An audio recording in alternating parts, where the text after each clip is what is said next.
But all right. Hi, everybody. So sorry I didn't have a video for you this week. I have been doing back-to-back backpacking trips, and thank you so much for the super thanks. I appreciate it, Gregory. I've been doing back-to-back backpacking trips. So I came off of one in the Eagle Cap Wilderness, and I basically had a couple of travel days and then headed over here to where I am now in Washington. So I'm not going to say exactly where I am, but I'm here in the Pacific Northwest. Just finished a trip with my friend Joey here. Say hi, Joey. What's up, everybody?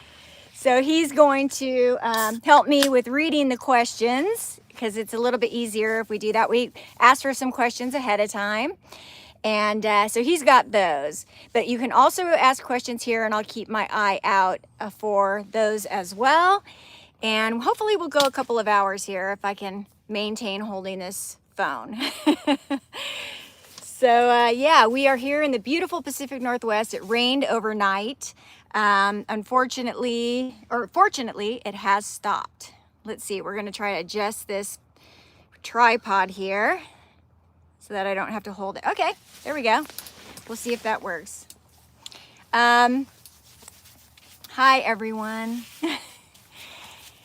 So Mobile Tech asked how I like living in my new Sierra place. I love it. Well, I think a lot of you know I love the Eastern Sierra.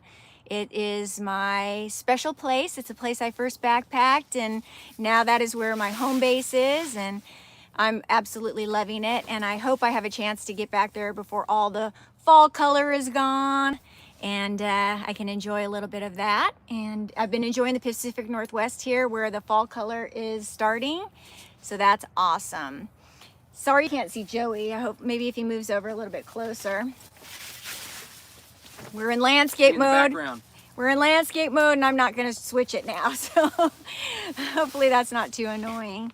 So you have questions there you want to read and answer? You want me to start asking you some Okay, well, yeah, I'm going to have Joey start asking me some questions, and we'll go from there. And then you guys can start asking me questions here as well. Okay, first question is from Jackson Shredder 138. Cool name. Where is your bucket list hike adventure? The one place you want to go but haven't yet. Bucket list hike adventure. Oh my gosh. I don't really have bucket lists, to be honest. I just like to go to places that are beautiful and see amazing scenery. One of the ones I have not done yet, which is actually in the Sierra, is the Ray Lakes Loop. That is one I've been wanting to do for a really long time, and hopefully I can do, maybe I can do that this year. Hey, Tony. Tony made it, Joey. What's up, Tony? Thank you for coming, Tony. Yeah, so maybe the Ray Lakes Loop. You mentioned one last year that last time that I hadn't thought of before, a bucket list. I mean, that I hadn't come to mind that I had talked about. In the Do you Sierra? remember? No. Okay. Anyway, that is one. But again, I don't really have bucket list hikes, so there's so many that I've done. I just did one in the Eagle Cap Wilderness, which is the first time I've been to that area. It was absolutely stunning. I cannot wait to share it with you. I have a question here. Did you ever get elevation sickness, or do you prepare for the possibility of head of trips? I usually try to acclimatize to high elevation areas before I start hikes on them.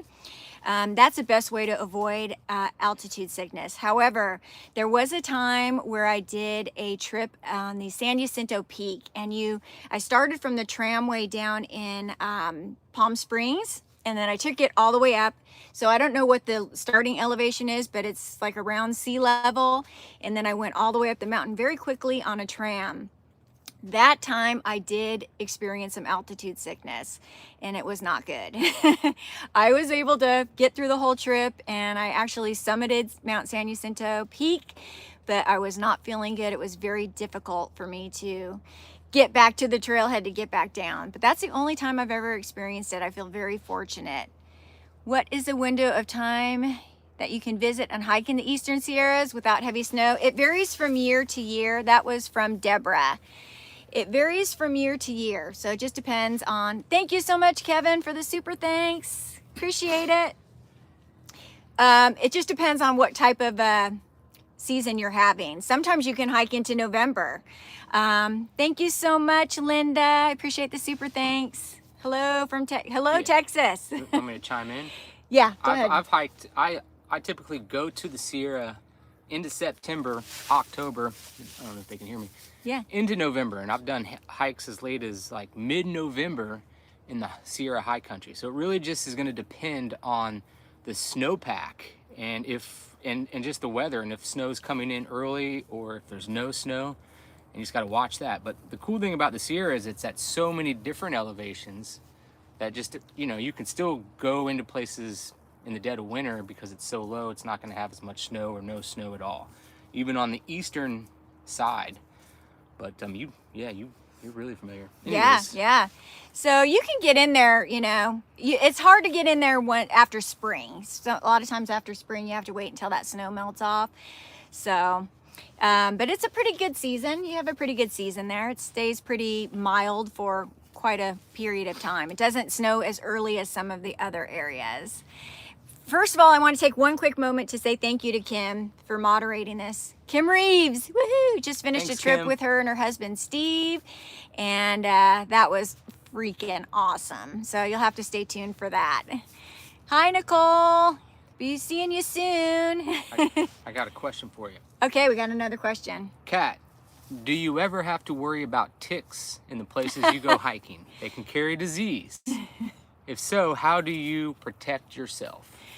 We have a story about ticks. We were in the Bob Marshall Wilderness area earlier this year, and we were doing some boondocking, and just sitting out at camp, I noticed some ticks, and I was able to hopefully see them before they got on me. Thank you so much. It's WATBRI.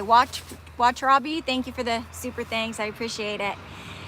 Anyhow, we saw some ticks there, and I was being very careful, I thought, to keep them off of me.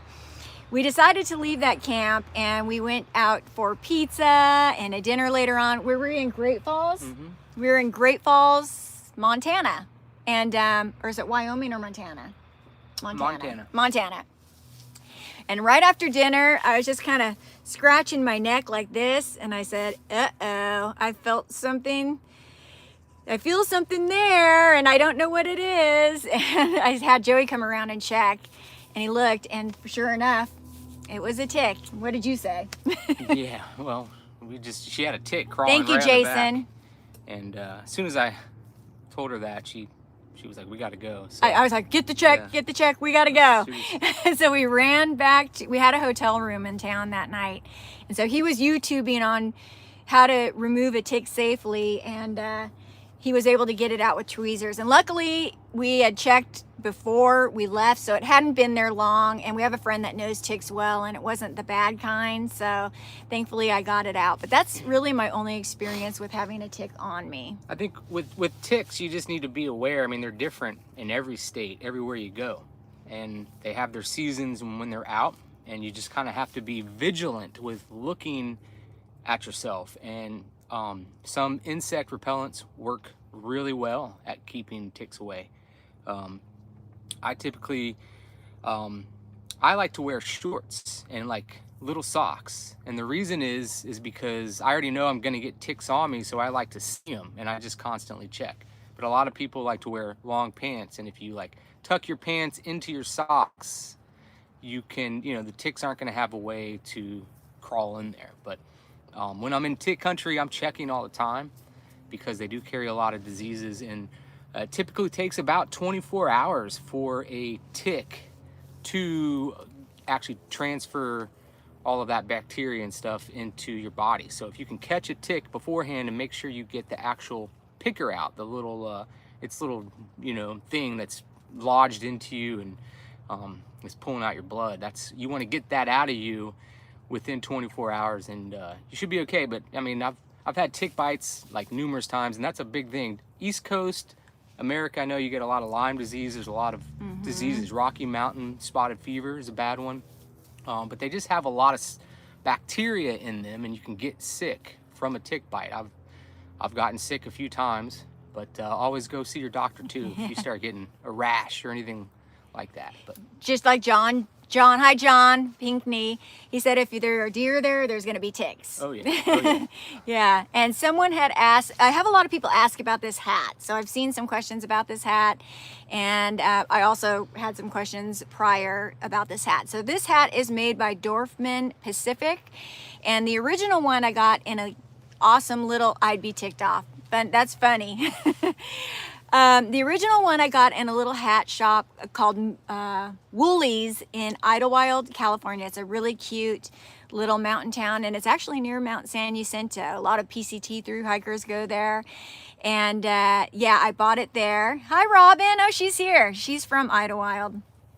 So that hat I wore to death and it got discolored and worn out. So I did find another one at Tractor Supply. So I don't know if they still have them, but it's made by Dorfman Pacific. And last I saw a couple of years ago, Tractor Supply sold them.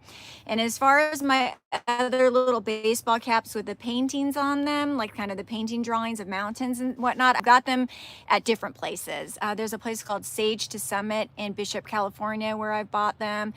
There is Mammoth Mountaineering where they sell them. And I think it's a local artist that does those ones. So yeah, I get them all over the place. How did you start your content creator career? Wow. Well, Swiss Army Dan, great question. I actually just started making videos, hiking videos. I started watching hiking videos first on YouTube because I was interested in getting into backpacking. And once I started watching those videos, I decided, my initial plan was to potentially hike the PCT, although I've kind of given up that idea now. But I decided, why not record and document my own hikes? So I started out with just doing my little day hikes, and then eventually started filming my backpacking trips. And I was actually creating content of just like hiking and backpacking for about, 2016, 17, for 3 years before I got on the road full time. And then I saw that people are actually doing it as a career, and I took a leap of faith and decided to, leave all my worldly possessions, or most of them, put only what I could put into my truck camper, leave my career behind, and just try something different. All I could do is fail if it didn't work out. And luckily I knew that my boss would take me back at the time, so I wasn't too afraid that if it didn't work out, I didn't have something to fall back on. But fortunately, I've been doing it now for over 6 years, and it's been working out, and I love it. I can't imagine going back to corporate America at this point in my life. But hopefully I can keep this going for a while. It's not easy, let me tell you that. There's a lot behind the scenes that goes on. What editing software do you use to make video content for YouTube? I use a MacBook Pro as my computer. Thank you so much. WUNGO. Thank you for the super thanks. One Joe. That's Jason. Oh, is it? Yeah, Oh, Jason? yeah. Hey, Jason. J-Dog, what's up, buddy? See you in a week. Thank you. 1999. Since I use a MacBook Pro, I use Final Cut Pro for my editing software. It's very user-friendly, it's beginner-friendly, it's very similar to iMovie, but it has a lot more features. So if you've ever used iMovie, it's very similar to that. You can really transition from iMovie to Final Cut Pro pretty easily. Somebody had asked what I did as a career before doing YouTube. And I used to be in the post-production industry in LA, up in Hollywood, for a long time. And I actually, funny enough, worked at a editing company where we had edit bays and we had all the really fancy software, and producers would come and edit, motion pictures and things like that. But I was not an editor. It just seems ironic that I would now become an editor. And after that, I did work for a lighting and electrical company, commercial lighting and electrical company. So I've always done like administrative work though. So that was my part in those different companies. What kind of tires are on the truck? Are they original? Yeah, they are the original tires. They're Firestone. That was from John. They are Firestone. I don't even know. They're all-terrain tires, but I wanted to get the BF Goodrich KO3s, but I couldn't justify paying for those when I had perfectly good tires on the new truck. So once those wear out, probably get some KO3s. Yes, Hollywood. I lived in North Hollywood for a very long time. Thank you, Lynn Marie. Thank you so much for the super thanks. You're so sweet. I appreciate it. Thank you, Jody. Thank you for the super thanks. Yeah, it was a fun industry. I mean, I got to meet a lot of celebrities, and oh, somebody just asked who I met. One of the nicest people I met, believe it or not, was Charlize Theron. She came in to edit a little piece that she was submitting for I think it was like a Rising Star Award or something like that. And she was so down to earth. I made her coffee out of our little coffee pot. She loved it. And she was very sweet.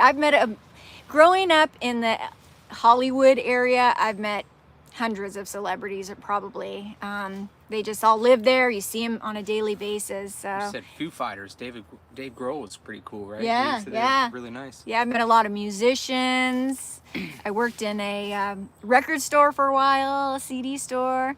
I've had a lot of people ask about how I stay in shape.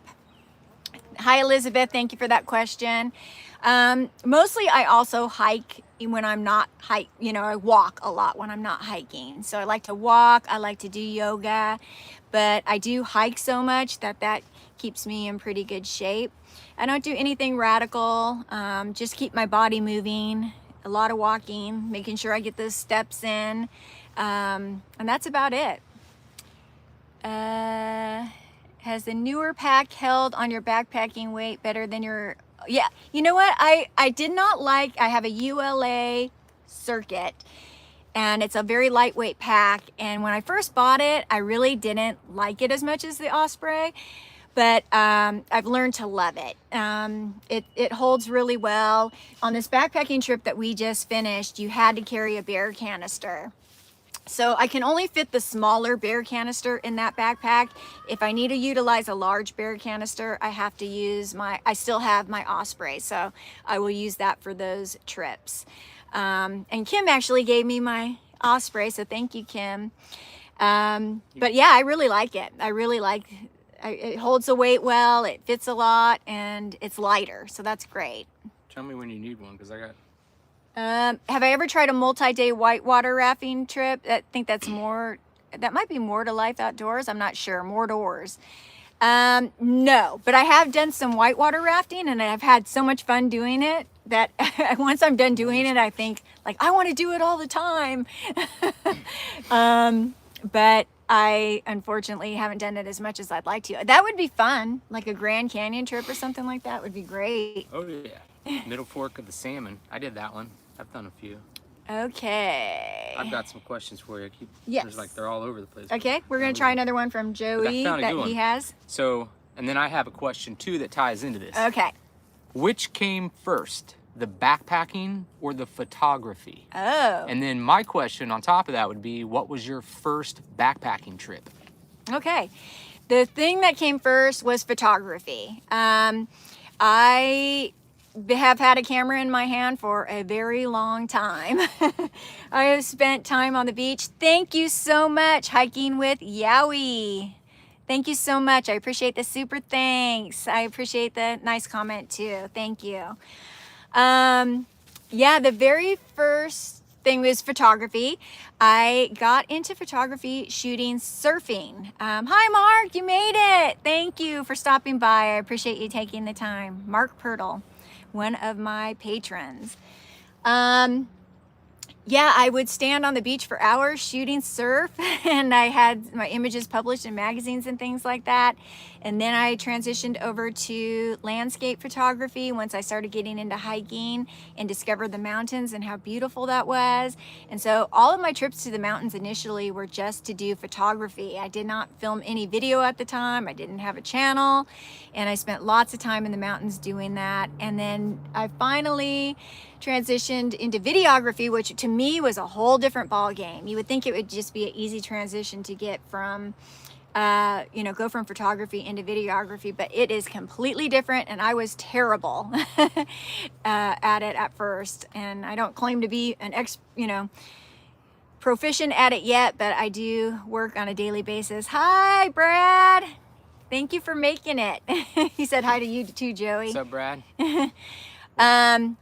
So, and then he asked what my first backpacking trip was. My very first backpacking trip was supposed to be in the Eastern Sierra, but it was with my sister Jill and my niece Christine. And we had a fire change our plans in the middle of the night. So we had to go to a plan B and a plan C. So we wound up doing the Golden Trout Wilderness. And we hiked into the Kern River, and all of our packs were way too overloaded. We had so many clothes with us. We had planned to do laundry. It's funny to look back at that and laugh about it, because we were just beginners. Yeah, that's how you you learn. know? And then we were just like, okay, we can cut this out, we can cut that out. But that was a great first trip, and I actually did it again later on with my friend Julie, and that was her first trip. So that's what began it all. Do I play video games? I do not. Somebody's asking how Birdie is. Hi, Lynn Marie. Birdie's great. I hope to see her soon. She loves patrolling the yard at her mommy's house and looking for lizards and birds, and she's awesome. Kim's asking something. First backpacking trips are the best and the worst. That's absolutely right. Is there one place you could never stop visiting? Where would that be? Probably the Eastern Sierra, for sure. And I'm falling in love with Canada. God, there's many places like that. Utah. I mean, there's so many. So let's see. Any warranty issues with the new truck from Clark? No warranty issues. Average miles per gallon, it can go anywhere from around 17 to, I think the best was like 27, which is pretty awesome. Just let me know when you Okay, we got another question from Joey. This is from Robin, Idlewild 7. She's on here, I think. Yeah. Hi, Kat. You didn't answer this one, right? She said, so my husband is finally going to retire in December. We would like to take a trip in January. Get out of the Idlewild snow. Okay. I would like to go to Arches over in Utah. Okay. And Monument Valley. Mm-hmm. Does it snow there? Yes, it definitely snows. Oh, sorry. Sorry, well, there are more questions. Sorry. Are there places by Tucson you could recommend? Oh, yeah. I have a BFF I would like to see along that trip, and she is in the Tucson area. Thanks so much. So you got Arches, okay, Monument Valley, and then all the way down in southern Arizona, Tucson. Okay. A lot of great areas. Kern River trip. Yep, there's Jill. Jill's here. Say hi to Jill, everybody. Jill. She can tell you how Birdie is. Hopefully Birdie's sitting right there. Okay, so Arches National Park, yes, it does snow. It can snow pretty heavily there. And Monument Valley, I don't know, but I'm pretty sure. Yes, okay. It's not going to stick that much. It's not like Canada or Montana, but you can definitely get snow anywhere in the American Southwest for sure. During the wintertime especially, but it's usually a drier snow. You're at higher elevations, it's just dry, so it's different snow than what you're going to see up in the mountains, but at the same time it's snow, so it can.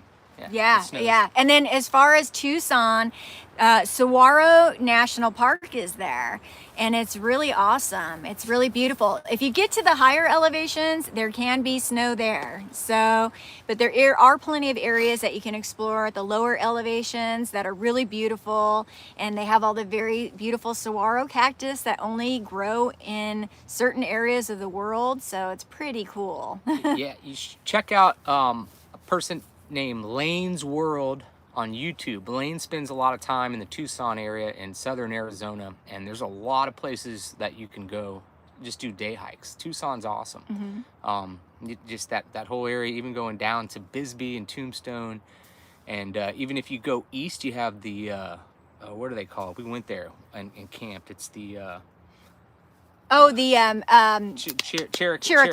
Chiricahua. So, Yeah, that's not too far from there, and that's really cool too. And it can snow there too. The mountains around Tucson are really awesome. That's a great location for the winter. Or you can go to the Superstition Mountains outside of Phoenix. Just that's up by really cool. Arizona, or Phoenix. Yeah, and I don't think they get snow there. So, let's see. You can get snow anywhere, any time of year, but. Let's see. Tracy asked about Denali. Yes, I'd love to go to Denali. I actually had plans to go there a couple of years ago, but I can't remember what happened, and it didn't happen. So maybe this next summer, we'll do finally Alaska. Have you ever wanted to go to the Burning Man event? No, I haven't. That's from Phyllis. Hi, Phyllis. Phyllis is a regular commenter, and I appreciate seeing her comments. No, I don't think so. It's not for me. I'm not for like big crowds and dust storms and things like that. So, and I'm sober too, and I know it's kind of a big party event. So I don't know. I don't know if you want to even say any of that. But she has been sober for 18 years, which is a really awesome, 26. awesome thing. It's a great change of life, and I'm very proud of you for that. Well, so. thank you. Yeah. I'm going to celebrate 18 years of sobriety on the 26th of this month. Have you ever, let's see, I got that one. I haven't really spent time in Mount Shasta. Somebody's asking about Mount Shasta. I've kind of just driven past it, but I haven't been there. But I have heard a lot of like spiritual things go on around there. Yeah, it sounds like kind of an interesting place. Got anything else for me? Keep your questions coming, folks. Let's see. When you're back at, this is from Cynthia Miller. Okay. Hi, Cynthia. Cynthia's a long time. Yeah. Cynthia's awesome. When you're back at home base, how do you chill? Or is that possible for you? Oh yeah. Are you one of the go-go people?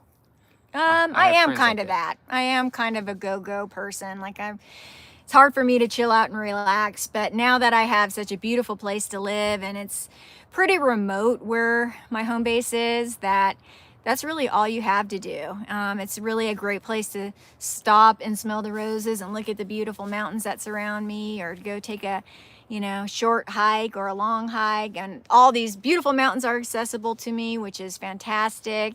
And I still want to get out there and start learning how to fish, fly fish. And, that's a plan that I have this winter. I have a friend that's also a viewer that lives up in the Sierra, and she is going to teach me to fly with fish, and then you can fish on the Owens River year round. So that's hopefully a way that I'll chill out and relax in the winter.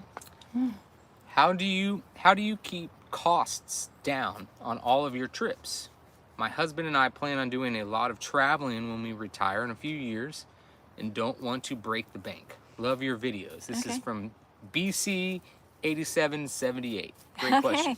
Yeah, it is a great question. I try to utilize either very inexpensive camping or free camping as much as possible. A lot of places here out west have either Forest Service lands that you can camp on or BLM lands that you can camp on for free. So I use an app called Campendium where you can use different filters to try to find free camping. So that is one way to really keep costs down, because, hey, your dad's here. Hey, Dad. Hey, Vinny. Go Yankees. So that's one way. I shop pretty frugally as much as possible. I try to shop at Walmarts and stock up when I'm around them so that I don't have to shop in the grocery stores in the small towns, because they really do kind of yank up the costs or the pricing and and I don't blame them. They're in rural areas, so it probably costs to have all the food and whatnot shipped there. So try to shop at Walmart and stock up. Try to utilize free camping as much as possible. And those are two ways to keep costs down. And then try to stay in one area and explore as much as possible so that you can cut down on fuel costs before moving on. Just don't buy stuff. That's the best way to keep costs down. There you go. Plans for Mount Whitney. Robert. Thank you, Robert. I would like to do that. That would be something I would like to do in my lifetime. And it is so close to where I live now that I probably should at some point. It's something I have been mentioning a hike along that route, the High Sierra Yeah. Trail, I believe is what it's called, where you hike from Sequoia. I can't remember it, but you hike from Sequoia over to Whitney, and you come down the Whitney Portal Trailhead. So that's a trip I'm trying to plan with Catherine here, whether it's this year, next year, or somewhere down the line. She's gonna do Whitney. Yeah, so for sure. yeah, definitely. And somebody asked if I ever camp at wonderful Wyoming Army Corps of Engineer places. I have utilized those a few times. Sometimes they're free and other times they're very inexpensive. So that's also another great way to keep costs down if you have them in the area. Actually, I've been trying to plan some routes here on my expedition that I'm on currently, and I saw a couple of those that were available for camping. So it's interesting that you brought that up. Thank you, Phyllis. I appreciate your nice comment on my photography.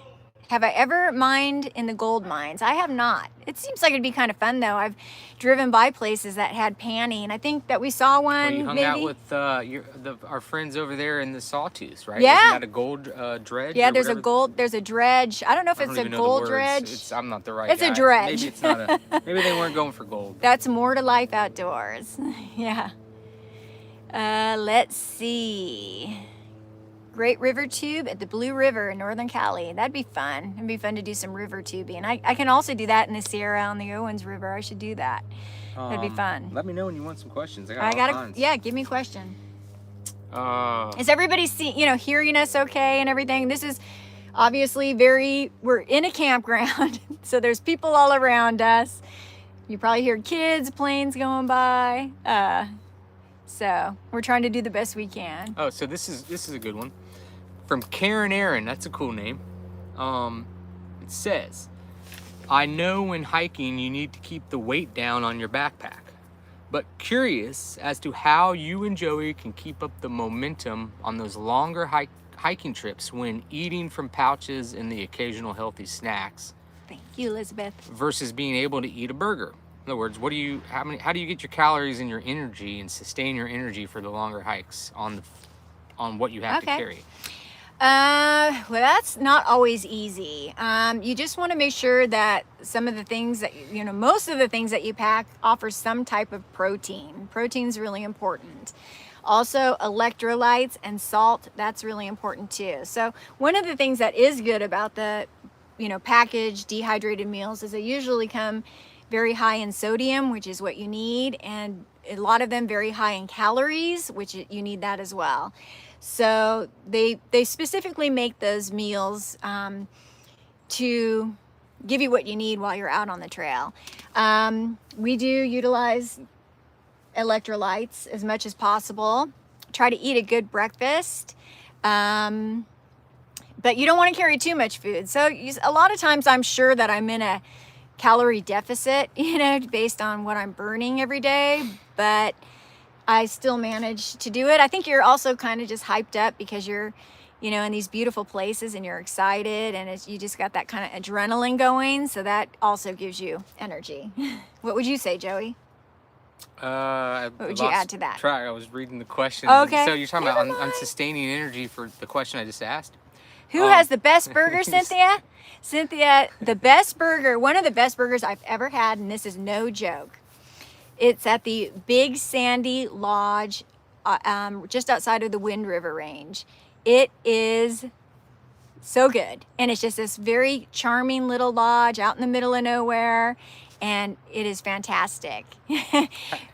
Well, that ties into a question on here. Have you ever met other content creators? Like when you were eating that burger there, did you meet somebody? No. Second part of that question, have you considered a meetup with other content creators? Yeah, let's see. Well, Joey is a content creator. He's got his channel, My Own Frontier. And And yeah, I've met some content creators. I haven't thought of an organized event specifically, but that would be kind of fun to do. Did you meet IB Tat at Oh, yeah, I same did. place you were just talking about the burger, right? That's right. If you guys follow, there's a thru hiker named IB Tat that's done the Triple Crown, and I think he just started doing, or just is finishing up the PCT for the second time. We met him at the trailhead, getting ready to start a trip in the Wind River Range. So it's kind of fun. It's kind of fun to meet other people out here, like-minded, doing the same thing. Yep, Joey's channel is a bomb. That's right. You've met your niece. Yep, I have met her when she was born. You need some questions? Let's see. I got Frank Daly has like 15. We could just go down the list. Hi Awesome. from Canada. We love you, Canada. I can't figure out how to turn it onto the landscape. I'm so sorry, Peter. We started this way. I guess I was supposed to have done it before we started, so we're just rolling with it this way. I wished I could, but okay. Yes, give me a question. Have you ever considered through hiking the Continental Divide Trail? Why or why not? And I would ask, have you ever considered doing Continental Divide any Trail? of a longer hike like that? I haven't really considered doing a through hike, only because it takes a very long portion of your... Thank you so much, Barbara. Thank you for the super thanks. When are you guys going to Alaska? Take us to see the Grizzlies at Brooks Falls. Yes, I will do that, Barbara. Thank you. Thank you for the super thanks. Appreciate it.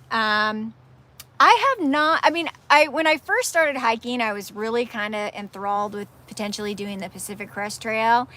But the more I thought about it, just the chunk of time that you have to take out of your life to do a through hike, I'd rather kind of split the backpacking season up between all the various places that I enjoy going. So it's not really on my list. I'll do small through hikes potentially, like the JMT would be a great one. I did do the Trans Catalina Trail, you know, so maybe like a short through hike I would consider doing, but not a long one. This brings us into Frank Daly's second question.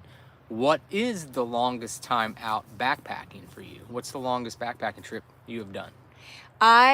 7 days is the longest, and I've done a couple of 7-day trips.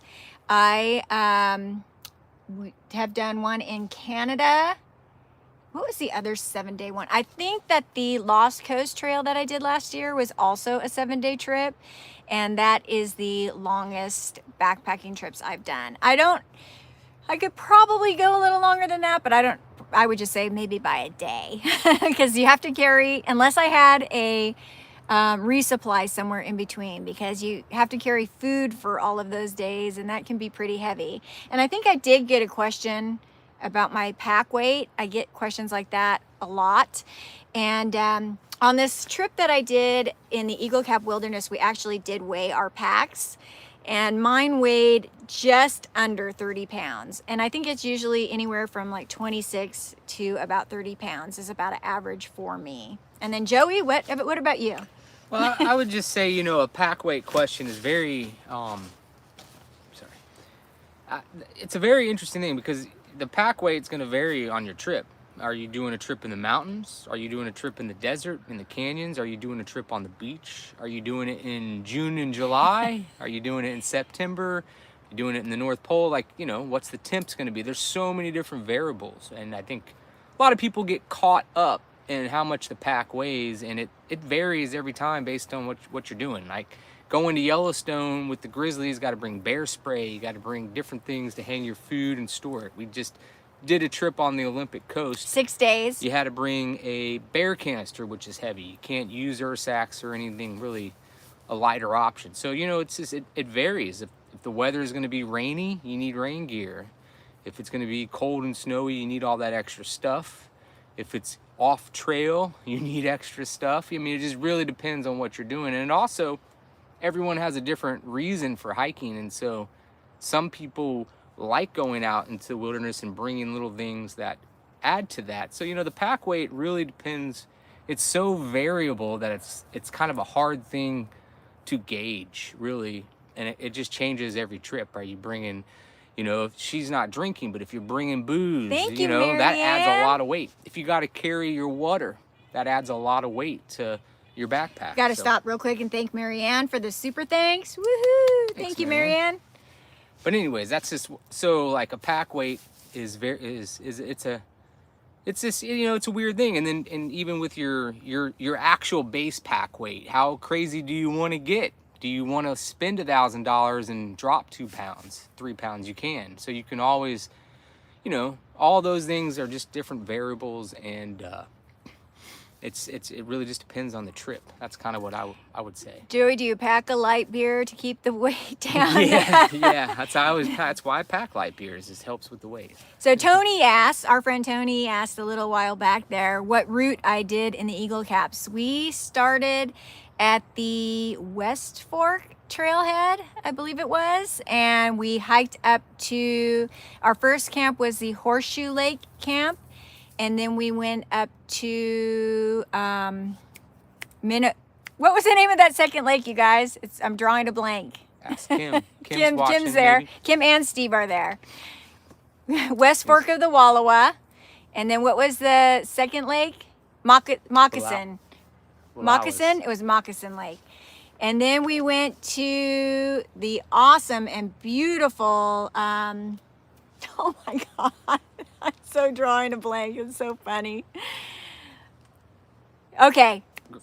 Tony, look at Horseshoe to Moccasin to Glacier Lake and out. There we go. Great question. Tony's down in Roseburg, Oregon, but he's got a lot of family ties to Joseph and that whole area up there in the Wallowas and the Eagle Caps. So I know that's a good question. Tony loves it. So let me just tell you guys, you're going to love that video because it is so beautiful. And Glacier Lake, our camp there was 5-star and just absolutely stunning. And that's one of the reasons I didn't have a video for you this week, is because I did a trip there for 4 days or something like that. And then I drove up to the Pacific Northwest and met up with Joey, and we hopped right onto a 6-day backpacking trip. So I'm trying to cram in as much as I can to the backpacking season as possible before Where are it's the over. Eagle Caps? In case Oh, the anyone Eagle like my dad, Caps- if he's watching, he's gonna have no clue where the Eagle Caps are. But They are in the northeast, right? northeast Oregon. Yeah. And if you've never been to the town of Joseph, it is just so charming and so cute. I absolutely loved it there. How do you deal with health issues that might impact your backpacking plans? Have you ever had anything long-term? No, luckily, God willing, I stay healthy. I haven't had anything yet, unless it's just like something minor, like a cold or something like that. I do have health insurance for the time being. So hopefully I can continue to keep that. And yeah, luckily I'm okay. I haven't had anything like that happen, thankfully. Do I use gravity filters to clean your water when camping? I don't use a gravity filter. My friend Steve does, and I think that's a good way to go. It's similar. What you're using is a similar process. Yeah, it's the same type of filter. Like a gravity filter, for those of you that don't know, you can fill up a bag, hang it from a tree, and it just kind of filters your water while you're doing other Gravity things. filters, Yeah. So it uses the gravity to filter your water. The filter that I use is a Catadine Be Free, so I actually have to kind of squeeze it, and it just takes a little bit more effort, you know.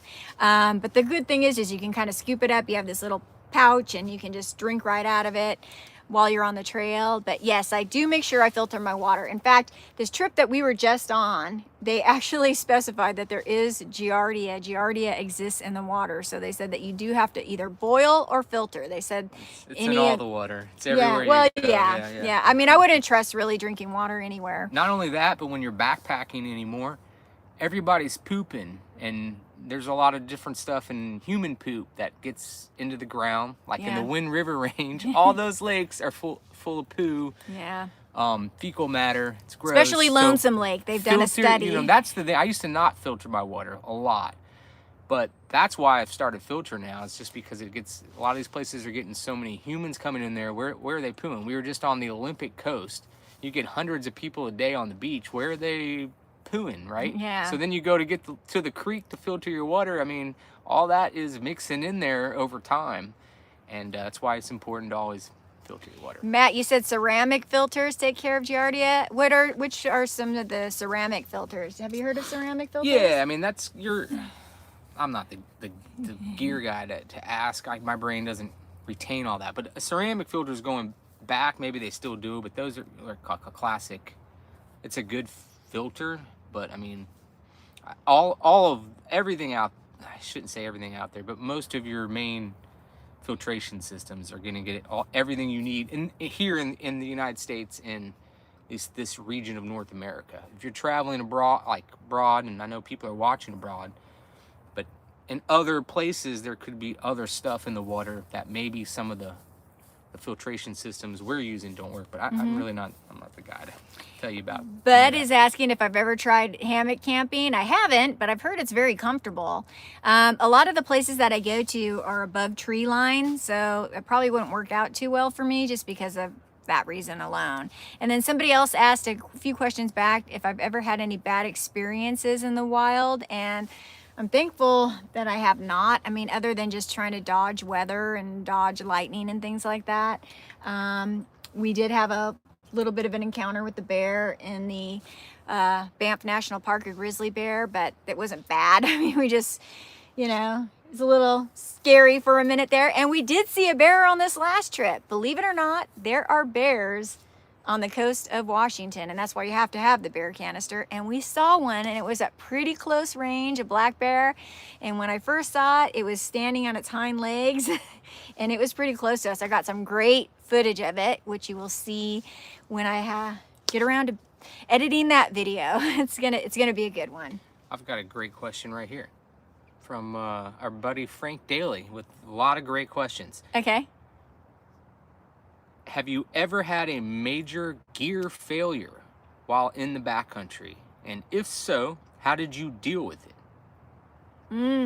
Gear failure while out hiking. Like, has your water filter ever broke, or your backpack broke, or your shoe blew out? Like, or this last trip I blew out my flip-flops. And yeah. Joey's had a lot of gear. But he probably has too many to list. What have you had? What's the worst? I mean, I would say the worst thing, like right now, my sleeping pad is losing air.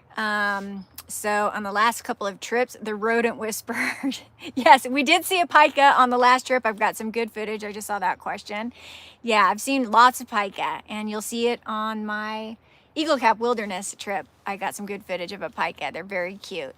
So yeah, right now my sleeping pad is losing air. It's not deflating completely, but almost completely. So I have to, reinflate it through the night. And so that I've had constant problems with the sleeping pads, it seems like, and they're expensive. I use the Thermarest Neo Air X Therm, and it seems to me that those only last me like a year, and I end up having to get another one because they lose air, and it's usually through the valve, so there's not much you can do about it. What's my favorite Robert Redford movie? Yeah, that was sad. Rest in peace, Robert. Gosh, I mean, of course, I'm a sap, so I love the way we were. What was that? Jeremiah Johnson. Yeah. Also, I love Butch Cassidy and the Sundance Kid.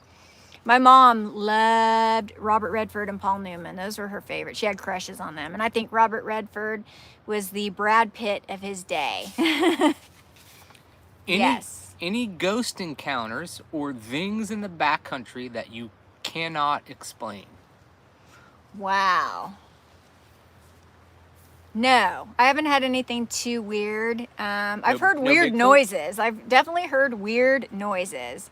And Rosebud is asking about Sasquatch sightings. I mean, I've been in a lot of Sasquatchy places, and even right now, I mean, a Squatch can walk out of. If you could see the trees around us. And yesterday we were walking out of that trip, and it was like, it was as squatchy as it could possibly look. But no, I mean, I've definitely heard strange noises that I couldn't figure out what they were. We saw some tracks, that we couldn't figure out what they were on this trip exactly. No, nothing too crazy. I'm still waiting. I mean, there's plenty of time to see something like that. UFOs, didn't you have a strange experience? I have, but that's not. Okay, I guess he's gonna save that for. Yeah. Oh, River Runs Through It, Rob Redford movie. Yep, that was a great movie. I love that movie. It's so beautiful. It's like, I think it was shot mostly in Montana, Wyoming, maybe. Beautiful, Yeah. beautiful, beautiful. Idaho. All right, do we got another question? Yeah. All right. Noobs 27. Out of all the places you have explored, where in California would you recommend a first backpacking trip? Maybe a 2-day to get my feet wet. Great question. Where in California is a good place to do your first backpacking I would trip? say if you want to get into some just absolutely beautiful lakes, alpine lakes up in the high Sierra, a super easy backpacking trip is the Little Lakes Valley. You don't even have to go in very far. You can get in fact, I did a video with my niece this year in Little Lakes Valley, and I think we only went in about 4 miles, and we were on this absolutely gorgeous lake. Was it Chicken Spring Lake or Chicken? I think it's called Chicken Spring Lake or Chicken Foot Lake. But you can camp on any of those lakes, and it's very easy. You just want to make sure you acclimatize before you head out there, because it starts at 10,000 feet. Chicken Foot Lake. Thank you, Kim. But otherwise, it's very easy. There's very little elevation gain, and you get so much bang for your buck. It is just gorgeous, absolutely beautiful. So highly recommend that one. Do you get to enjoy backpacking fully when you have to film for the channel? Oh, that's a very good question. I'm definitely kind of working and also trying to enjoy myself as much as possible. I do take long breaks without turning on the camera, and just try to focus on, like, for instance, when I was with my friends the Reeves, I would just turn off the camera for long periods of time and just enjoy sitting around with them and just pick it up at key moments, like when we're eating and things like that, kind of showing our life around camp. I'm not filming the whole time, so you figure, you know, I go on a 6-day backpacking trip and I end up with an hour-long video, and I've already, you know, cut that down a little bit. So there's a lot of time in between that I'm just enjoying myself. So that's really cool. And then on this last trip, we had some good relaxation time on the beach, which I was very thankful for. You did. Well, yeah. You'll see what happens. You have to wait. You have to wait and watch the video. Do you use hiking shoes or boots? I use shoes. I use trail runners. I wear the, I think I've mentioned this before, but I'll mention it again, La Sportiva Bushido trail runners. And they're very lightweight, but they have a nice, good grip on them.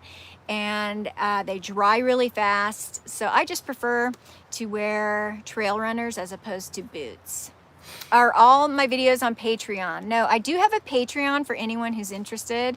You do get, hi Cynthia, one of my oldest and dearest, not oldest, but most longtime and dearest friends, Cynthia, is here. Hi Cynthia, Here, I love Cynthia. you.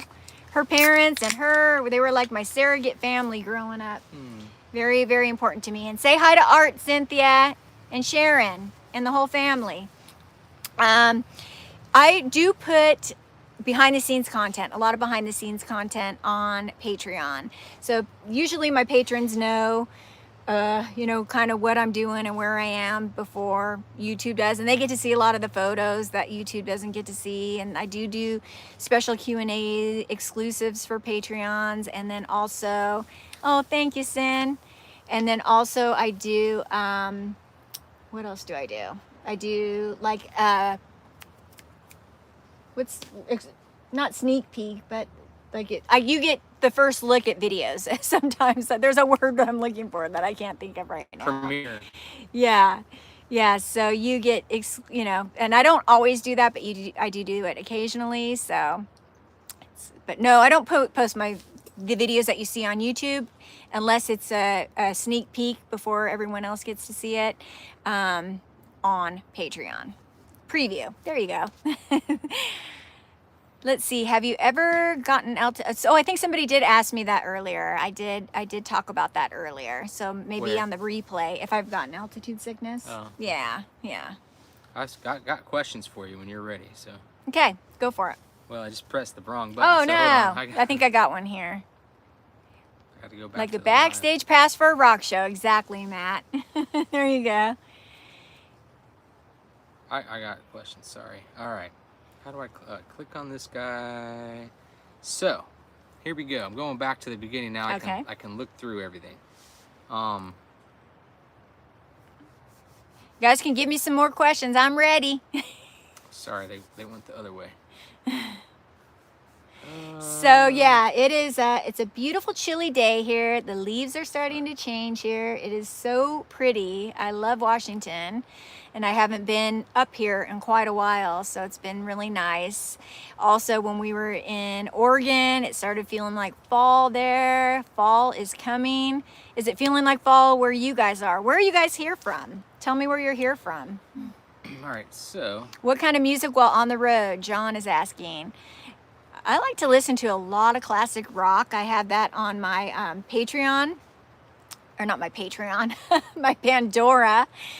So I like to listen to a lot of classic rock, but I like all kinds of music. I like to listen to classical music. I like cello, the instrument, the cello. So North Carolina. Yeah, that's where my dad is from. My dad's from North Carolina. Got Idaho, Denmark. Oh, wow. Thank you. California, Ohio, Grand Junction. Yep, we know. We know who's from Grand Junction. Henderson, Nevada, Santa Fe, New Mexico. North Carolina's back to the heat wave. No, Kim. Have I ever been to Crater Lake? Yes, I have. I actually did a solo backpacking trip on a portion of the PCT there, and I think that was in either 2020 or 2021. It is on my channel. So I think if you go to search and then you just type in Crater Lake, you'll find that. It was a really pretty video. I did think about maybe hitting it again this year, but I think there's some closures there. So that's one of the reasons I decided not to go that way. Wisconsin.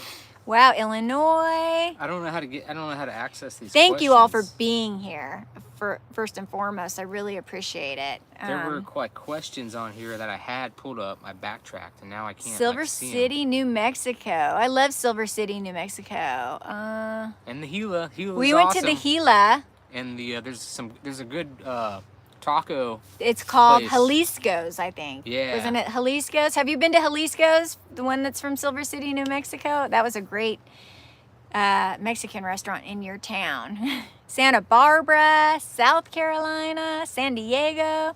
Woo, woo, woo, woo. Indiana, another Indiana. Awesome. So here's a good question. Yeah. Ever come across, I don't think you answered this. We talked about this. Ever come across injured animals while you're out camping? Ooh, yeah. We were in Yellowstone back in 2018, and what was the river that we were crossing? Hell Roaring Creek. We were crossing Hell Roaring Creek, and we noticed a elk just kind of bedded. We thought it was just bedded down. But then when it saw us, it got spooked. So it tried to stand, and unfortunately, one of its hind legs was just, and I don't mean to be graphic, but it was just basically snapped. So I don't know if it had maybe injured it jumping, maybe something was chasing it. I'm not sure. But the sad part about that is nobody goes out there to remove the animal, and they just let nature take its course. So we were of the mind that they would probably end up closing the trail because that elk wasn't going to be going anywhere. And I'm sure that a grizzly was going to be finding it shortly.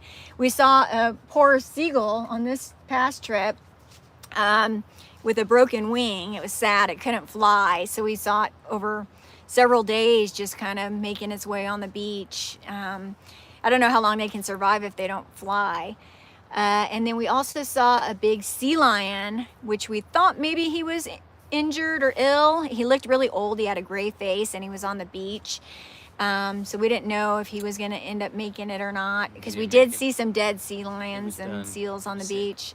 Do I have plans to come to the East Coast? I was actually talking to my friend Kim on our last trip about potentially doing some of the Appalachian Trail with them at some point. And I thought that you guys, a lot of you that have been asking me to come to the East Coast might like that. So they have a couple places in mind that they thought would be awesome to visit in that area. So I just might. I'd love to visit Maine at some point because I've heard it's very beautiful. I did do a trip a while back traveling from California to Florida to visit my sister, and I did do a backpacking trip in Arkansas at that time.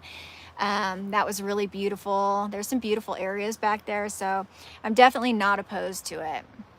You, I got one. Did you answer this? Ever going to do the West Coast Trail? That's up on Vancouver Island. Oh yeah, we actually British talked. Columbia. So the West Coast Trail, just like he said, is on up in Vancouver. In Canada, yeah. in British Columbia. We're not too far from there right now. Nope, right across the bay, right? Literally Yeah. looking across Yeah. the other window. What about the West Coast Trail? Somebody's asking the, right there. The West Coast Trail, for those of you that aren't familiar with it, it's up on the Vancouver Island, Pacific Rim National Park. I could be wrong about that, but it's like a great trail on the beach. You have a lot of ladders, and you have to cross a few rivers. Sometimes you use the ferries, sometimes you have to use one of those carts. It's an awesome trip experience, and I think a lot of people are doing that now and posting videos. So there's a lot of videos out there. But we have talked about doing it this year, it's actually. a very expensive trip. Yeah. Costs about $300 per person to pay for your shuttles and your ferry shuttles, but it's highly worth it. I do think it's very popular. Our buddy Stuart, How's the Hike? Go check out How's the Hike. Stu up in Canada. He's done the West Coast Trail 7 times, so he's the expert. He's the guy that if you want to know anything about the West Coast Trail, go see Stu. Yeah, he was fun to do a trip with, and somebody asked if we'd do another trip with him. I'm sure. Oh yeah, definitely. Yeah. I've done a couple trips with Stu. He's a fun guy, a good Canadian guy. All things Jasper. Guy's really putting in some time to try to help just that park. And yeah, that and whole, trails, the trail Rockies, system. and really trying to, make it more accessible to hikers. Trying to get some bridges restored. It's what the parks need. So go talk to Stuart. How's the Hike? He's got lots of content, and he's putting out content, and it's in places that if you're down in the States, you might not be as familiar with, because he's up in Canada, and Canada is like the mecca of backpacking world. Yeah. Somebody's asking if I'd ever think about, Elizabeth Rinker is asking, do you ever think about taking a real vacation, and where would you like to go? Yeah, I mean, I'd love to do something where I don't have any cameras and just take a week or two and explore. And I would say probably Europe somewhere. I'd love to visit Italy. I've always wanted to go to Italy. I think they would probably have just fantastic food. It would be beautiful. I know they have mountains there as well. I've talked with my friend Martina about doing some, mountain hikes in Europe, and that'd be great. So definitely. I would definitely like to do that. Just have to make sure I have enough content to fill in between then. And somebody asked if I've ever done Havasupai in northern Arizona, Phyllis Smith. No, but it looks absolutely beautiful. I would not be opposed to it. I know it's very difficult to get those permits. And I know it can be crowded and busy, but it does look like it's worth it. Somebody's asking, how's Coach doing? I keep up with him on Facebook. He's doing great, it looks like.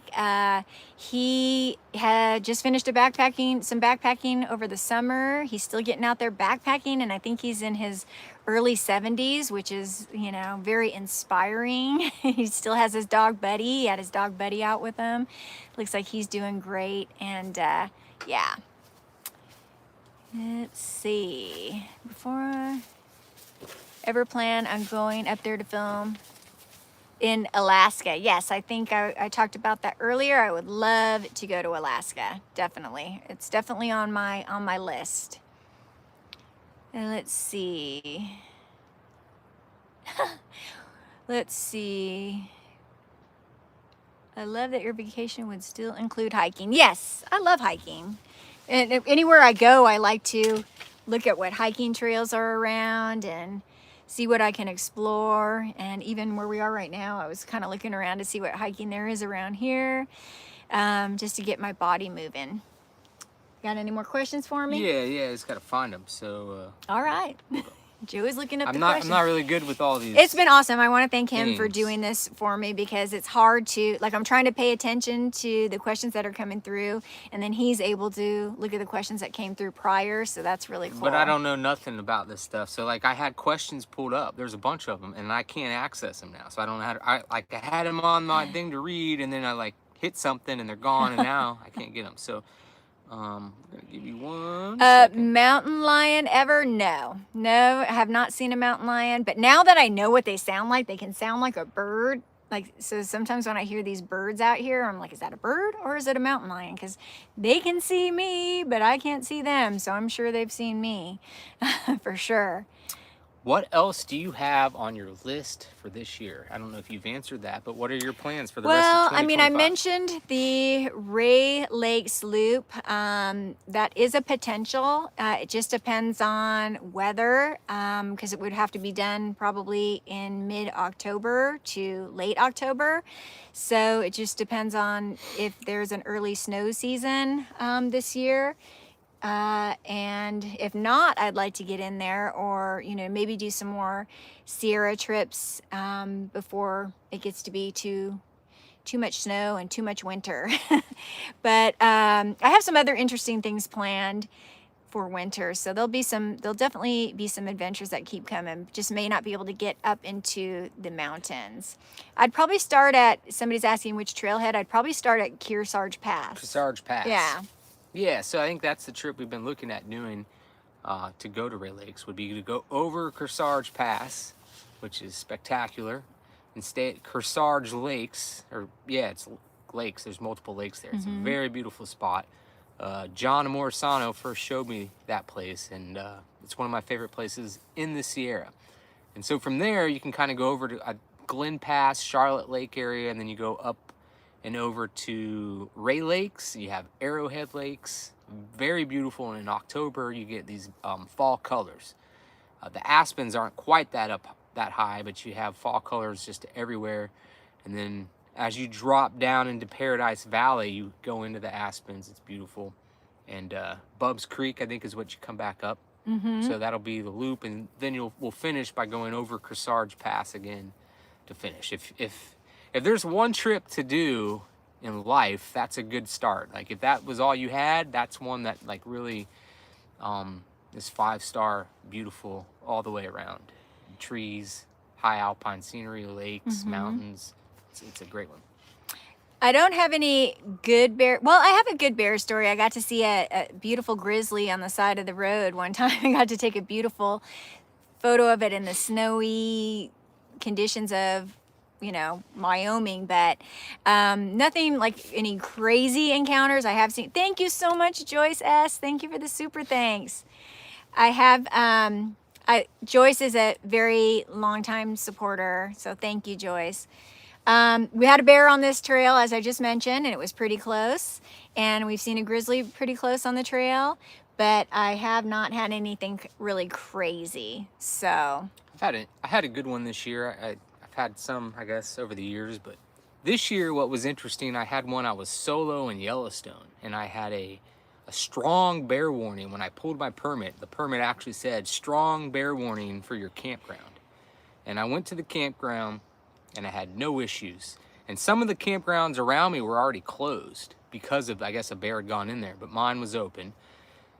No bear sign. I stayed there, had no issue. And in the morning I was packing up, and I was putting my food away, and they have these little food canisters, or bear lockers, like an actual locker that you can put your food in at the campground and then take it out. So I was taking all my food out, putting it in my pack, and I didn't like the way it fit, so I took it all out and was like repacking it again. Took like 10 minutes, and for whatever reason I turned around, and this black bear was like creeping up on me, walking right up towards me from my backside, and was maybe 12 feet away.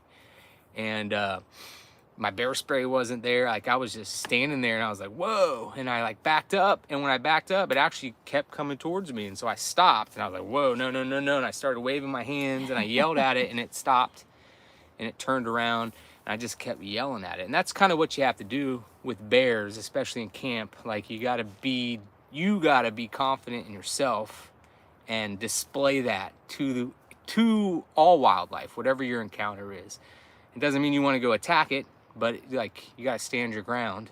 That's what I did. And at that point, the bear turned around and it kind of nonchalantly started walking away from me through my camp. And at that time, I noticed there was a second bear walking right through my camp, and they started chasing each other. They didn't even care that I was there. And the significance of that, that was always, it's been on my mind because that was creeping up on me. You know, like what's going on in its mind that what if I didn't turn around? And about a month later, the park killed that bear. I mean, I'm not that's right. affiliated to know that that's wasn't the that exact just this last bear. year? That's this year, a yeah, couple months this ago. year. Yeah. You know, I just know that they killed a black bear in the Black Canyon Yeah, of it had to Yellowstone be. that was causing problems, and those were definitely the bears. So that was a spooky one. And I mean, that happens.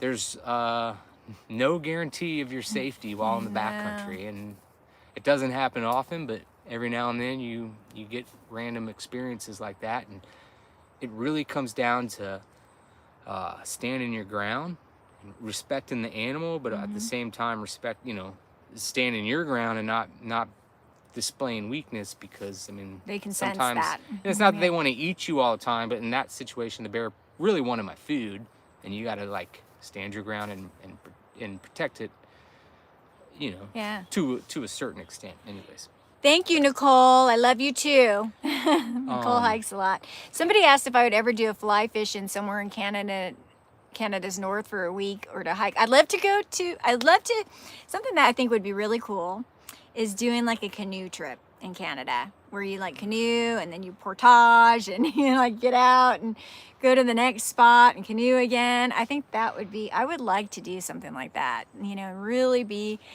you know, out in the wilds. I think that'd be so fun. Somebody else asked about the Wiminooch. Yeah, I love the Wiminooch. San Juan's, love it down there. That is awesome.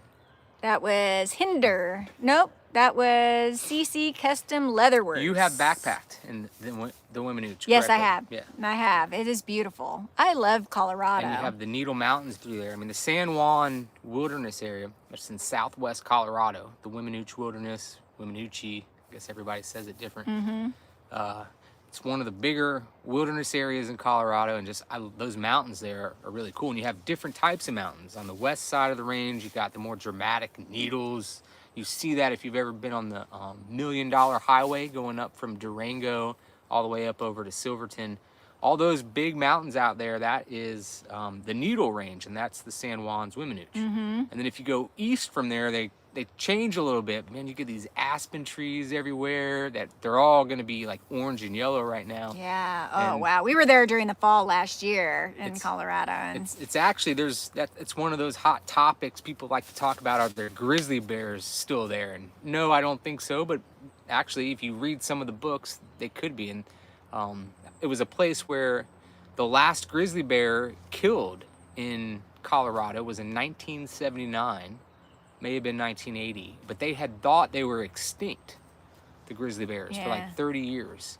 And then all of a sudden a hunting guide got attacked, and he killed the bear, and it was a grizzly bear in 1979. That's crazy. So there's been a lot of speculation that maybe some grizzlies are still hanging out, and that's down in the Wiminooch, South San Juans. It's a very cool wilderness place for Colorado. Colorado is a very popular state. It's very busy on all the trails, Rocky Mountain National Park. There's a lot of popular places, and the San Juans are definitely popular, but at the same time, it's a place you can go and not see people. Yeah. You know, it's a big wilderness, and you can get away from the people. big mountains, A lot of animals, a lot of elk, a lot of coyotes. Yeah. Wiminooch is awesome. Yeah. So are you going back? I think that's what they want to yeah. know. When's I mean, the next I'd Wiminooch go back, you know. video from Kathy? Maybe next year. Yeah, I never know. Like, I don't plan that far in advance. I try not to, because you just never know what's going to happen. And a lot of times I've had to change plans, and I've learned that over the years because of whatever reason.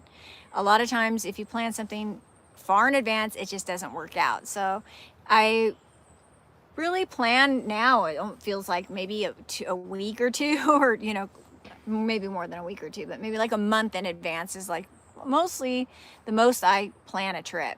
On the rare occasion I, you know, plan something a little further in advance, but I don't make too many plans. Like last year, Colorado was just like a fluke thing, and we wound up spending like a month there. So it was a last minute decision to go there.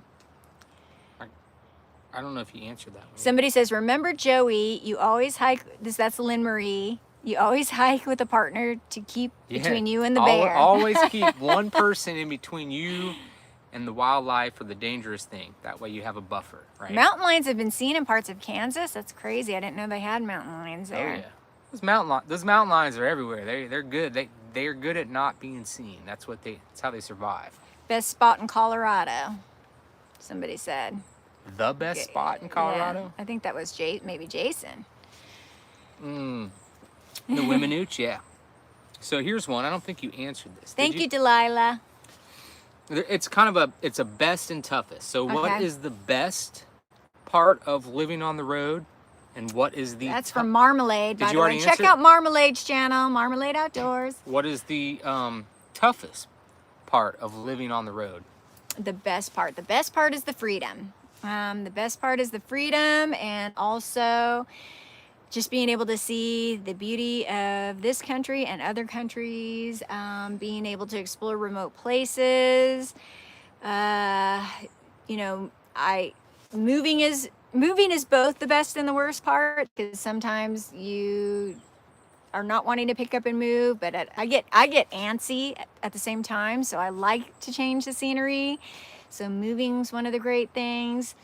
The worst part is, you know, being away from family and friends, missing my family. I'm very close to my family. So that would probably be the worst part, is just being away from them.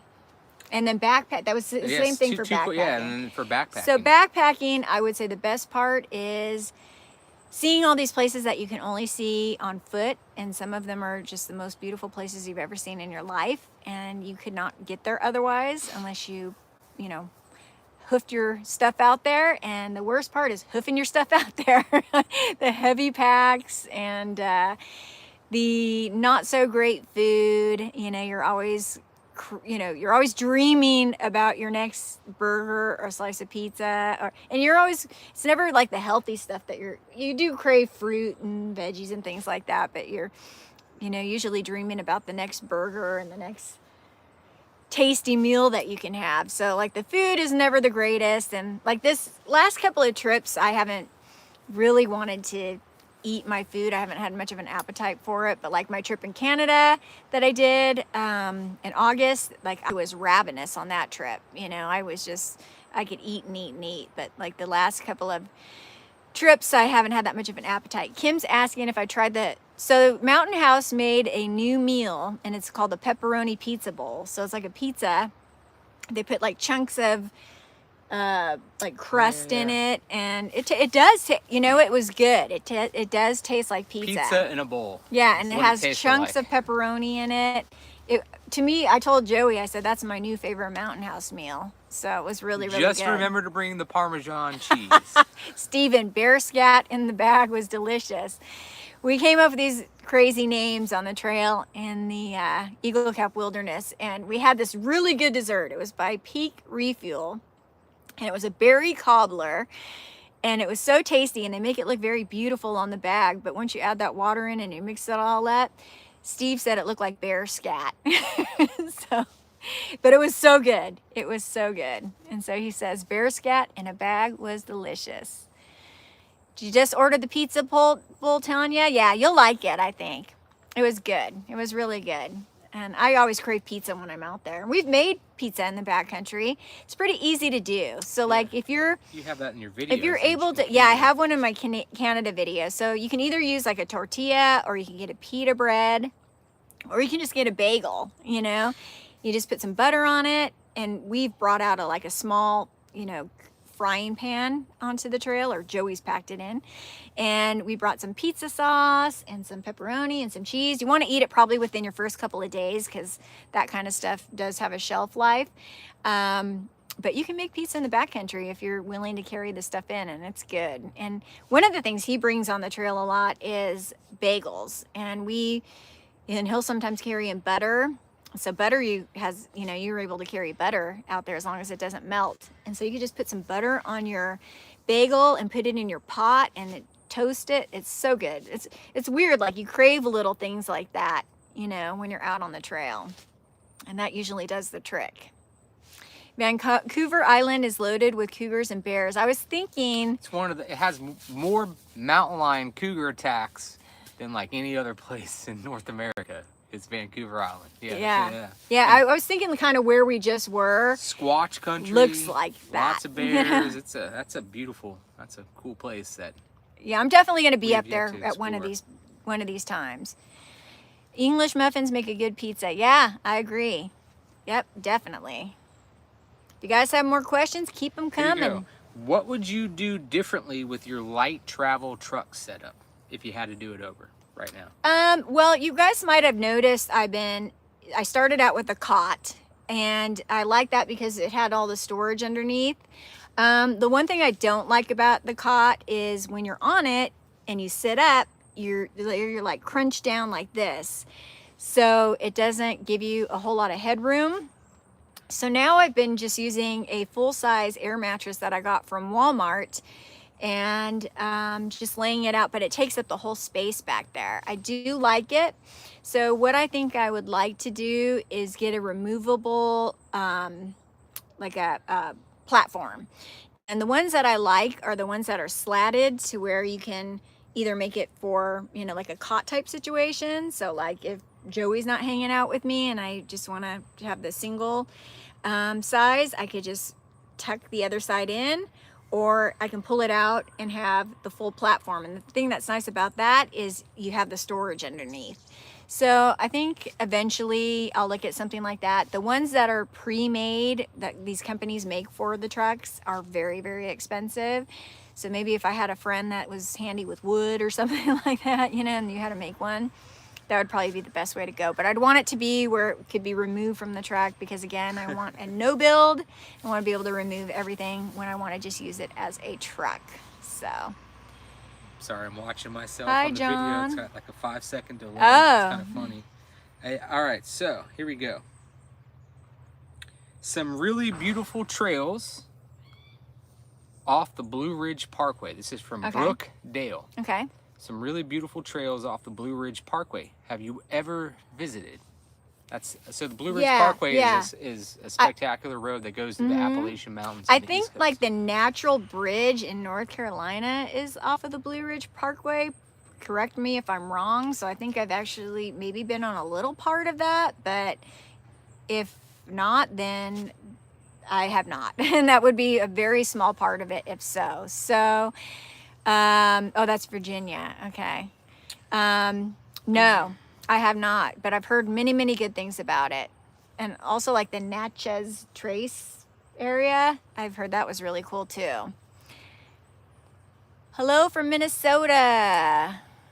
Would you ever do the Tiaroa Trail in New Zealand? Yes. Did you already answer that? No. Oh, so that's a good question. I would love to do that. My buddy Aaron Mills has been going to New Zealand for the winters for the past couple of winters, and in fact they bought a van over there and keep it over there now and just go over there for the winters and backpack.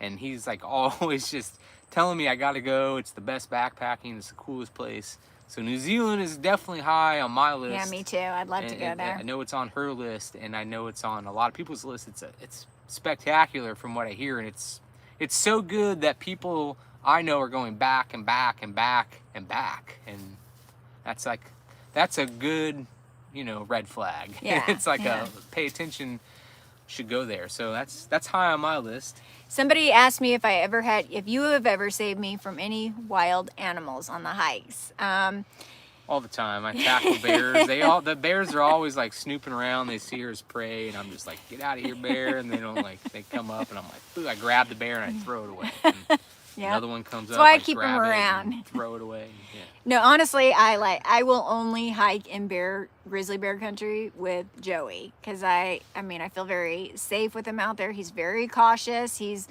done a lot of hikes in grizzly bear country.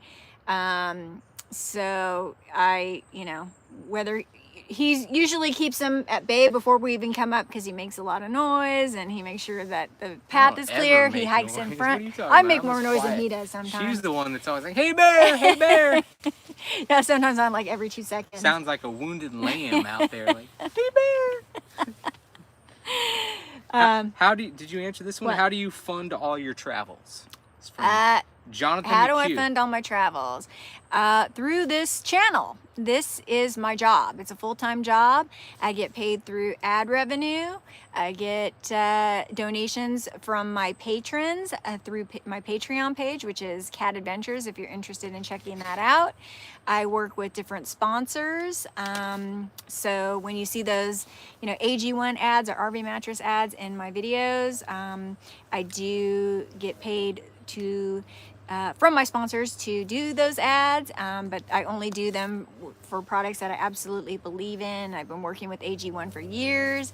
So I have those 3 forms of income, and then I have sort of passive income on my website where I sell my prints and some merch. So yeah, I mean, it pays my bills. I just, I'm not rich by any means. My channel is still on the smaller side after as long as I've been on YouTube, but I am my own boss, and I get to be out here and living this lifestyle, and yeah, that's what pays for my travels. I travel for work. I get paid to travel. You were exhausted. Okay. Yeah, that hike somebody's talking about the hike that we just did in Canada. That was exhausting. That was a tough one, mostly off trail, but I'm glad I did it. It was a great trip. I don't regret it whatsoever, as hard as it was. Yep, he does. Joey does do that, Linda. He's good like that. I keep getting all these questions, and My life is rich with memories and experiences, Jules just said, and I absolutely agree. I mean, it was definitely a leap of faith to, get on the road and live this lifestyle. It was scary. But all the memories that I've created over these years, money can't buy it. Here's a good question. I don't think you answered this one. Do you use solar chargers to keep your batteries charged? Oh. And if so, what kind? And basically, how do you keep your power source to film for like a 7-day or 6-day trip? It's a lot of battery power. Yeah. How do you keep everything charged up and have that kind of power? Well, I think my last battery bank that I was using was a 28,000 milliamp power bank. And I was finding that did not work for any more than about 5 days. And then I was really having to be conservative because I have to charge my phone, which I use a lot for filming. I mostly use my phone for filming while I'm hiking, the actual action of hiking. And then at camp, I'll use my Sony RX100. And so I have to keep all those batteries charged, as well as my inReach and as well as my microphones. So I was finding that 28,000 milliamp power bank was not cutting it for the longer trips. So I just purchased a 60,000 milliamp power bank. And I've taken it on these past 2 trips, and that seems to be good. I think that's going to cover me for about as long of a trip that I'll do, which is about 7 days. And I've also looked into maybe getting a little solar panel that I could just connect and carry on my pack or something like that, just to have as a backup or just to top it off for each day. So that's what I do. Right. Do I ever get bored? I was going to ask that. Yeah. Bored is a state of mind. Being bored, that's all up in here. Yeah. I move around so much, and like when I am in one spot, I'm usually working. So there's a lot of behind the scenes stuff that goes on, like editing and all that kind of stuff. So there's always something going on. I feel like I don't have a whole lot of time to be bored. So have you had issues? Have you had issues with your diesel DEF system? No, just running, like my old truck, my old Chevy, which was a 2002, did not require DEF. This truck is a whole different ball game. I do have to put DEF, which is diesel exhaust fluid, in it. These trucks are so high tech though that they let you know when you're getting low. So I know when I'm getting low, and it's really been pretty easy to deal with. I I remember when I contemplated getting a new truck, I was not digging that whole thing, but it really has not been a problem. So it's been fine. Do you ever get contacted by companies that make backpacking items that want you to review them on your channel? Backpacking items. Do people ever contact you and say, or Yeah. truck camping items or any Well, any yeah. items? I Do mean, companies contact you and say, hey, we have a product, we want you to Yeah. try it out. Well, that's show it." like the sponsorships, you know, the brand deals that I have. They all have all contacted me. I get, I would say I get on average about 10 emails a day from potential sponsors that want to work with me. So, yeah, I definitely get contacted all the time. I don't get contacted by a whole lot of backpacking gear companies. It'd be nice because it'd be nice to, you know, maybe work with a tank company or maybe try some different sort of sleeping pad. I can also reach out to them, but it just doesn't seem like I have a whole lot of time to do that. So, yeah. All right. What else do we have here? If I knew how to get, I have all these questions, but like they disappear, and I don't know. how to Cynthia's press asking buttons. if I'd ever do a video on how I edit. I don't know. Would you guys be interested in seeing that? Maybe on my Patreon or something. I don't know how many people would watch it or be interested, but it's a process. How was driving the $1 million highway? You were worried about that. That's Yeah. the highway between Durango, Yeah. Silverton, and Uray. Well, how I was driving it, I Colorado. actually pulled the trailer over it. I've driven it with the truck camper when I had my old truck camper, and I've also driven it with the trailer. And it's, you know, I'm kind of used to windy roads. I drive a lot of windy roads, so, but that one's got some very gnarly hairpin turns and some big drop-offs. I just take it slow and steady, and I would be lying if I didn't say it was a little bit nerve-wracking. You know, it's definitely a little bit nerve-wracking, but I did it. What do I use for backcountry navigation? We use, you know, I usually have paper map with me, always. And Joey always has a paper map with him. And then I usually download some sort of navigation, usually like an All Trails map or something like that, just to have as a backup. Let's see. What sort of watering filter system do I use? I use a Katadyn Bee Free. My musical taste, I do like rock. Somebody said, your musical taste, don't know why, but I'm pretty sure you like rock. I love rock. Rock is probably my favorite genre of music. Do aspen trees grow anywhere outside the Rockies? Yes. Oh. Yes, they do. Yes, they do. And they do in the Eastern They're Sierra. in a lot of places. They do They're in the Eastern They're Sierra. in Alaska. Yeah. They're in all. I'm not the expert on them, but they're in a lot of mountainous areas. They're in Utah. A lot of the mountain areas in Utah have aspen trees. Absolutely beautiful. Colorado, and the aspen tree is very fascinating because they're all connected and they communicate with each other, like on a different frequency, and send these little signals. There's a lot of books out there on aspen trees. Oh, hi, Fascinating Melissa. Subject. Hi, Melissa Reed. Somebody is Cynthia is asking, not to get too techie, but can anyone explain how to do Patreon? Patreon, you just join, so you can go and look me up under Catherine Gregory Adventures, and there's different levels that you can join for free, absolutely free. You don't have to pay a thing.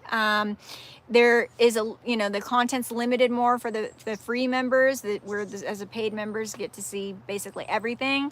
And there's different levels. You can join for as little as $1. So $1 a month, that is. So and pretty much even for $1 a month, you see everything. So I don't like just show certain things to different tiers. And then with each tier, there is a benefit that you get. So some of them get 1 print, some of them get 2 prints, sign print, but just go to patreon.com and then look up Catherine Cat Adventures. Cat Adventures is what it's under. This one is from Baggernut. Okay. I want to get back into photography. Okay. What DSLR camera would you recommend for a non-tech savvy scene? Oh, okay. I would highly recommend for a DSLR, the Canon Rebel models. They are a good, not super expensive camera that you can start with, very user friendly. It's actually what I learned on. And they still give you very high quality images, and they're, again, very affordable. So I would definitely recommend for that, or that brand. That was the Canon Rebel. And yeah, start out with that, because you know, once you get the hang of that, then you can move on to any other DSLR and you can upgrade as follows. But you're going to get some super amazing high quality images, and they're easy to use. Good question from John Alexander. Would you ever do a fly-in trip to somewhere in Canada's north? Well, that's the one For where a I week? was. Did you already answer that? Well, I didn't answer that, but I said I did. Oh, I said sorry. that there was with the canoe.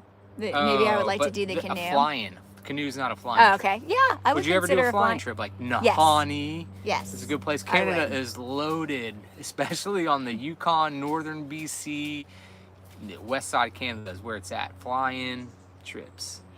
So, What about Melissa's asking about if we have you ever considered doing the High Divide Trail in the Olympic National Park? Yeah, I'd like to do more in the mountains of the Olympic National Park. This last trip was the coast, but I would definitely consider that. I love the Olympics. Haven't Absolutely you done part of the high? I think did. That's where the High Divide is. Well, I mean, did do a little. I guess it was on a little bit of a portion of it. I did the Seven Lakes Basin several years ago, and that was just absolutely gorgeous. So yeah, you know, absolutely. I think with all these places, one of the things I've really started to notice is, you know, people get fixated on the trails and the names of the trails for places, and that's a great way really to get into places. But once you really start to see the wilderness areas and what they are and what they have to offer, it's no longer about like doing a trail. I mean, that's for the first timer.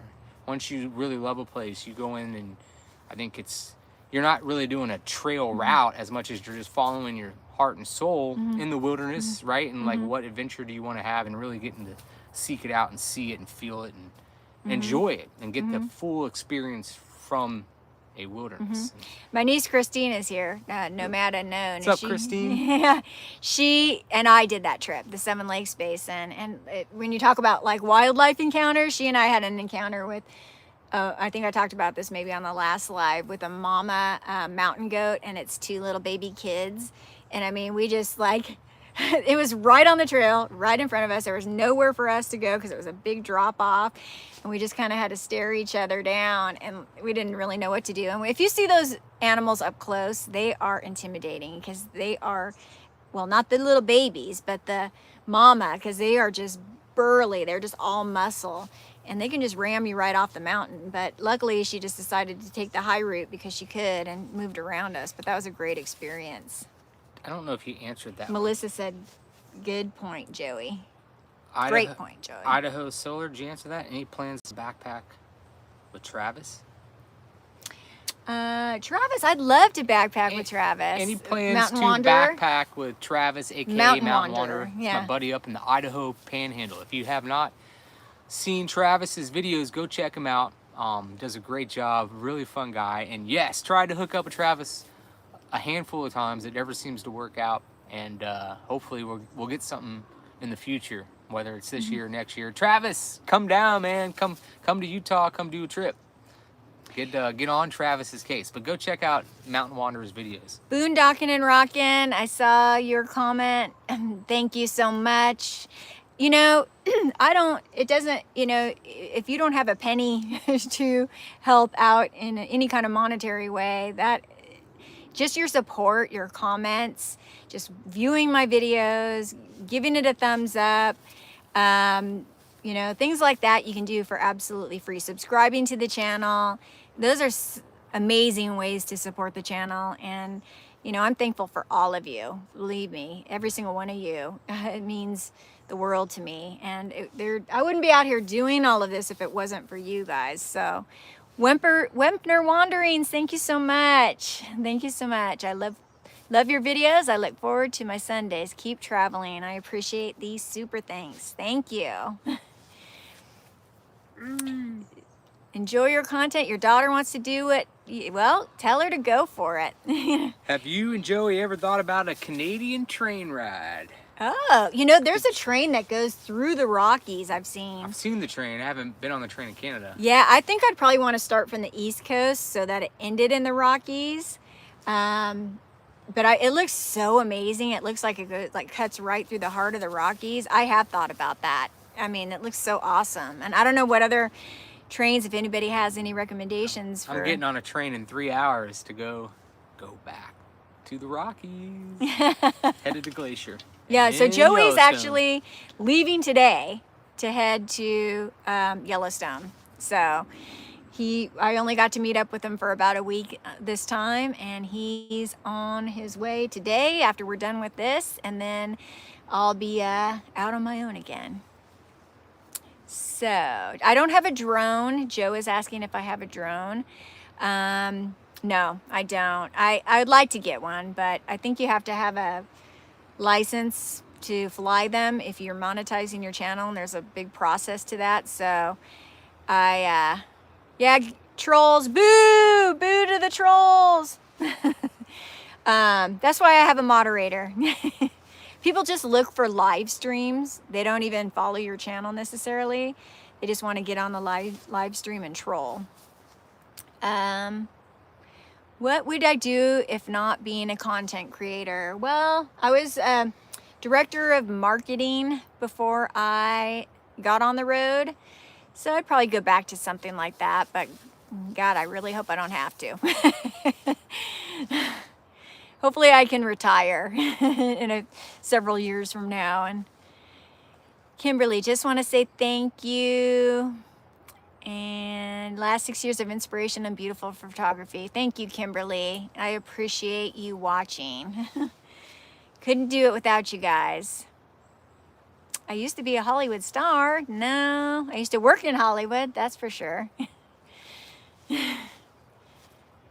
Thank you guys for being here today. I appreciate you taking the time to... Aw, thank you, Kim. Appreciate you taking time out of your day to be here. It's fun hanging out with you live like this. I was nervous initially, but now I feel very relaxed, and it's fun. It's just like a fun little hangout. Any rattlesnake sightings? Oh, yeah. Have you ever seen a rattlesnake? We saw a rattlesnake in on the Lost Coast Trail of all places. Yeah, there was one like just literally above the high tide line. Joey noticed like in it. the rocks. Yeah, Everybody's walking and it's right gray, past. so you're like walking on these gray rocks, and it was just kind of blending in with the rocks, and it was right there. And I mean, we could have stepped right over it. It was definitely close. Definitely a close call with that one. Great to see me and Joey. Thumbs up, everybody. Woo! Oh my gosh, I'm getting low on battery here. I'll probably go ahead and just wrap it up here. I can see that I'm getting low on battery. We have gone a full 106 minutes. I appreciate you all being here. I want to give a very special thank you to Joey for reading the questions for me, because it makes it a little bit easier for me and a little bit more relaxing. Because I do get nervous doing these. Thank you for all the very nice comments that, you know, you guys are giving me on the channel, and I appreciate you all watching. It just means the world to me. I get to do this because of all of you, so I want you to all know how much I appreciate you. And I want to give a very special thank you to Kim Reeves for moderating the video, or moderating the live today. She's been my moderator through all my lives, and her and Martina. I didn't ask Martina this time because I think she's off in New Mexico somewhere having a good time. So I didn't want to bother her, but thank you, Kim. Thank you, everyone who joined me. Thank you, everyone who asked a question. And I appreciate you all. Are you going to do another live Q&A? Yeah, So, we'll do. she's got- I'm enjoying these, so I think I'll be doing more. She's got a couple full-length backpacking videos coming Yes. out. I know, because I've been on them with her. Yeah. I don't think she's made them yet. No. Plus, she did one with Kim and Steve Yep. and the Eagle Caps. Yep. So you got the Eagle Caps coming, you got the Olympic Coast coming, you potentially have the Ray Lakes Loop coming, and you got Yeah. some other tricks up her sleeve. So Yeah. a lot of excitement coming on the CG network. The adventure never ends here. Thank you, everybody. I'm going to go ahead and sign off here. see you soon. See you next Sunday. Next Sunday will be a regular video. So stay tuned for that. I don't know if it's going to be a backpacking one yet because I don't know if I'll have time to edit that, but we'll get you a video, and then the backpacking ones are coming up and they're going to be worth waiting for. Thank you, everyone. Bye-bye. And how do I end this? Let me see. There we go. It might take me a second to figure out how to end it. Bye, everybody.